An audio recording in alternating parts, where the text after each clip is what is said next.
सोमवती अमावस्या म्हणजे नक्की काय? आता मी सोमवती अमावस्येवर 2-3 व्हिडिओ बनवलेले आहे ऑलरेडी. त्यामध्ये वेगवेगळी माहिती आहे. तुम्ही एकदा चॅनलवर जाऊन नक्की व्हिजिट करा. चॅनलवर नवीन असाल तर चॅनलला सबस्क्राईब करा, जेणेकरून माझ्या ह्या चॅनलवर तुम्हाला आध्यात्मिक, धार्मिक, वारकरी सांप्रदायिक, हिंदू धर्माशी रिलेटेड बरेच व्हिडिओ मिळून जातील.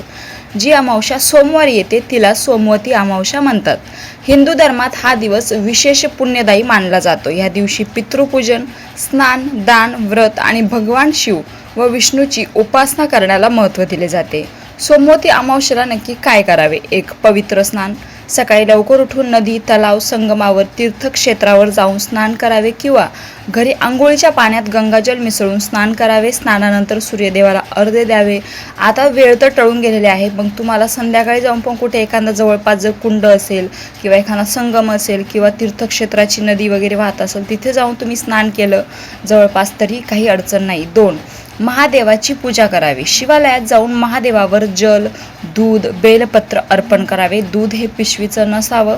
ओम नमः शिवाय मंत्राचा जप करावा. 3. पितृतर्पण. आपल्या पूर्वजांच्या स्मरणार्थ तर्पण, श्राद्ध किंवा अन्नदान करावे. पितृदोष शांतीसाठी हा दिवस शुभ मानला जातो. 4. पिंपळ वृक्षाची पूजा. पिंपळाच्या झाडाला जल अर्पण करावे.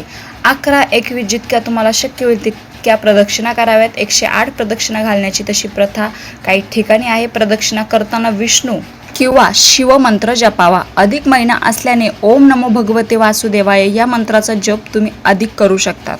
दान धर्माला तर खूप अतिप्रमाणात जास्त महत्त्व आहे. दान धर्मावर पण मी एक व्हिडिओ बनवणार आहे. गरिबांना अन्न, वस्त्र, धान्य, तीळ, गूळ किंवा दक्षिणा द्यावी. गाईला चारा खाऊ घालणेही शुभ मानले जाते. 6. शिवलिंगावर काळे तीळ मिश्रित जल अर्पण करणे. 7. पितरांच्या नावाने अन्नदान करणे. 8. वादविवाद, अपशब्द आणि नकारात्मक विचार, मद्यपान व तामसिक आहार, कोणालाही दुखावणे किंवा अपमान करणे हे उपाय धार्मिक श्रद्धांवर आधारित आहेत.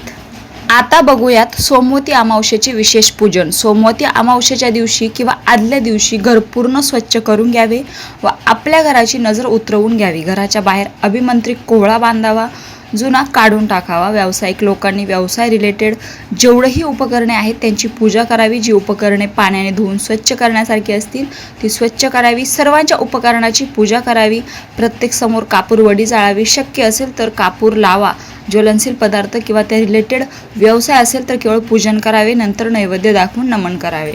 आपली वाहने जसे की बाईक, 4 व्हीलर यांना वॉश करावे व गाडीवरून नारळ उतरवून फोडून घ्यावे. हनुमान मंदिरात गाडी घेऊन जावी. पितरांच्यासाठी आजच्या दिवशी गरीब लोकांना अन्नदान करावे, तर्पण करावे. पंचमहाभूत यज्ञ करावा. शक्य झाल्यास महादेवाला रुद्र अभिषेक करावा. आजच्या दिवशी काय करू नये तर काम, क्रोधावर नियंत्रण ठेवा. लोखंडाची वस्तू खरेदी करणे टाळा. अपशब्द बोलणे टाळा. अमावस्येच्या दिवशी वातावरणातील युनिव्हर्समधील उग्र शक्ती, पैशाचिक शक्ती अति जास्त प्रमाणात जागृत असतात.